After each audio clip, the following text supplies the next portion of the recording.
په روژه مبارکه کې مسلمان باید د اشراق د لمانځه، د څاښت د لمانځه او دا شان د اوابین د لمانځه زیات اهتمام وکوي، ځکه چې د دغه نوافلو په روژه مبارکه کې د فرضو په درجه ثواب انسان ته ورکول کیږي.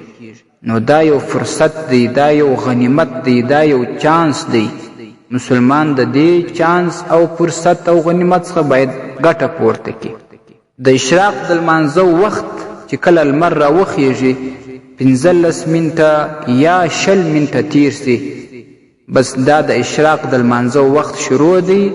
نو 2 رکعات نفل د اشراق په نامه باندې وکوه. نوره طریقه ټول دغسې ده لکه د عام نفلونه چې موږ او تاسې کوو، بس دغه 2 رکعاته د اشراق په نیت باندې کیږي. نبی صلی الله علیه وسلم یو حدیث کې فرمایي، په مشکات المصابیح کې حدیث راځي چې کله څوک د اشراق 2 رکعاته نفل وکړي، هغه ته د یو قبول شوي حج او یوې قبول شوي عمرې ثواب رسیږي.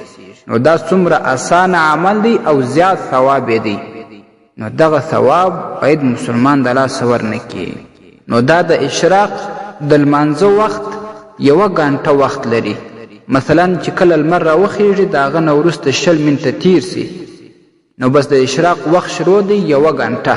ته د اشراق په نیت باندې دا نفل کولی شي. د هغه نه بعد بیا د څاښت وخت شروع کیږي، د څاښت لمونځ ورته وایي. بیا دغه نوافل کیږي. نبی صلی الله علیه وسلم به دا کول، کله 2 رکعاته، کله 4 رکعاته، یا د 4 رکعتونو نه زیات تر 12 رکعتو پورې کیږي. مشکات المصابیح کې دا حدیث راځي. امام غزالی رحمه الله د دې په باره کې وایي چې د څاښت لمونځ 2 رکعاته یا 4 رکعاته یا د دې نه زیات څوک وکړي، رد المحتار کې راځي تر 8 رکعتو وسي، نو افضله دا دی. نو د دې په باره کې هم نبی صلی الله علیه وسلم فرمایي، ابي دردا رضی الله عنه د دې حدیث راوي دی چې کم څوک د څاښت 2 رکعاته وکړي، نو د هغه نوم به د غافلینو د لیست څخه ډیلیټ شي، حذف بشي، ختم بشي. هغه نوم به د غافلینو د لیست نه بیا ووځي. او کم څوک چې دا د څاښت لمونځ 4 رکعاته وکړي، نو د هغه نوم به د عابدینو په لیست کې داخل شي، د عبادت کوونکو په لیست کې به بیا د هغه نوم داخلیږي، د هغو په فهرست کې به د ده نوم راځي. او که چا 8 رکعاته وکړله، نو د ده نوم به بیا د قانتینو په لیست کې راځي، یعنی د الله رب العزال امر منونکي فرمانبردار خلک د هغې په لیست او فهرست کې به د ده نوم ولیکل شي. او که چا 12 رکعاته دا د څاښت نفل وکړل، نو الله رب العزال به دته په جنت کې یو کور ورکوي. مراقب الفلاح کې دا حدیث نقل شوی دی. نو د دې وخت بیا تقریبا چې لمر پر سر باندې درېږي، د زوال چې ورته وایي، بیا چې کله مکروه وخت شروع کیږي، تر دې وخته پورې بیا ته د څاښت دا نیت کولی شي، دا نفلونه کولی شي. او د هغه رنګه د مازدیګر د لمانځه څخه مخکې 4 رکعاته سنت زوائد کیږي. د مازدیګر لمانځه ته چې ورځې 15 منټه مخکې ورشه، 4 رکعاته د سنت زوائدو په نیت باندې وکړه. داسې وکړه لکه دا نور صورتونه صرف نیت د سنتو زوائدو کیږي. دې کې دومره زیات فضیلت دی. هغې ته نبی صلی الله علیه وسلم دعا کړې ده چې یا الله ته رحم وکړې پر هغه چا باندې چې هغه د مازدیګر تر لمانځه مخکې 4 رکعاته د سنت زواید کوي. نو د نبی علیه الصلاة وسلام دعا قبلیږي د هغه چا په حق کې کوم څوک چې دا عمل وکړي، د مازدیګر د لمانځه مخکې 4 رکعاته د سنت زواید وکړي. او بیا خاص په روژه کې د هغه ډېر زیات فضیلت وي، ځکه په روژه کې نفل عبادات هغه د فرضو په درجه باندې ثواب لري. او دا شان د ماښام تر لمانځه وروسته بیا د اوابین لمونځ دی. اواب هغه چاته وایي چې کم څوک ګناه وکړي، بیا سمدستي د هغه ګناه نه توبه وباسي، د الله نه معافي وغواړي، نو دې لمانځه ته د اوابین لمونځ وایي. دا 6 رکعاته کیږي، 6 رکعاته نفل دي، په 2 رکعاتو باندې دا هم کیږي.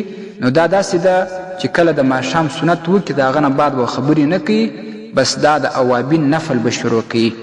نبی صلی الله علیه وسلم فرمایي چې کم څوک د ماښام تر لمانځه وروسته دا د اوابین لمونځ 6 رکعاته وکړي، نو د ده نوم به د اوابینو په لیست کې ولیکل شي، یعنی د توبه کوونکو په فهرست کې به د ده نوم ولیکل شي. او یو روایت کې دا راځي مراقب الفلاح کې هغه نقل شوی دی چې کم څوک د ماښام تر لمانځه وروسته 6 رکاته صلات الاوابین وکړي، په داسې حالت کې چې تر سنتو وروسته یې خبرې نه وي کړي اوابین شروع کړي، نو ده ته به رب لا یزال د 50 کلونو ګناهونه معاف کړي. ځکه دې ته اوابین ویل کېږي، د توبې لمونځ، د توبهګارانو لمونځ، د توبه کوونکو لمونځ. نو دا لمونځ څخه هم باید مسلمان غافله نشي، دې ته هم خاص په رمضان المبارک کې اهتمام وکړي، ځکه رمضان المبارک د مغفرت میاشت ده، دا د ګناهونو د ختمېدلو میاشت ده. نو په دغه اعمالو باندې ته خپل ګناهونه ختم که. نو دغه لمونځونو ته مسلمان باید اهتمام وکړي، او بیا خاص مسلمان باید دې ته متوجه سي چې په دې میاشت کې چې یو عمل نفل هغه د فرضو په درجه ثواب لري، نو هغه که ته هر عمل وکړې چې څنګه ثواب یې تا ته درکول کېږي، څنګه ستا ګناهونه په معافېږي، دغه رنګه که ته د دې عمل ثواب وبخښې و خپل مور و پلار ته، خپل نیکه ته، خپل انا ته، خپل اقرباو ته، خپل مرحومینو ته، کم څوک چې وفات شوي دي هغه ته هم دغه ګناهونه په معافېږي، هغوی ته هم دغه درجات بلندېږي، دغه ثوابونه ورکول کېږي. نو د مور و پلار حقوق ما او تا هسې هم نه دي پر ځای کړي، که ژوندي وي او که وفات شوي وي د هغو دپاره هم وکړه، د مغفرت دعا هغوی ته وکړه. نور اقربا وي چې هغه وفات شوي وي هغوی ته دعا په دې کې وکړه، د خپل ټولو اعمالو ثواب ته هغوی ته بخښلی سې، تا ته هم ثواب درکول کېږي، هغوی ته هم ثواب ورکول کېږي، ستا ګناهونه هم په معافېږي، د هغوی ګناهونه هم په معافېږي. نو دغه اعمالو ته باید مسلمان زیاته پاملرنه وکړي. ستاسې د اسلامي پوښتنو جوابونکی مفتي حکیم الله صابر الحنفي صاحب.